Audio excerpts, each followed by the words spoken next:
Асқар, жаңа ғана келіп түскен шұғыл ақпарат бар. Құрметті режиссер, камераны жақындатыңыздаршы маған. Құрметті көрермен, Денис Тенге шабуыл жасаған күдіктілердің сыртқы бейне бақылау камерасына түскен кадрлары жаңа ғана пайда болды.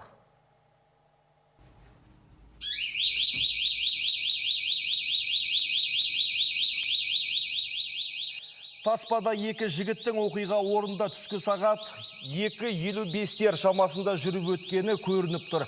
Әзірге бұл ақпараттың қаншалықты шындыққа жанасатыны белгісіз. Бұл азаматтардың аталмыш қылмысқа қатысы бар жоғы анықталып жатыр.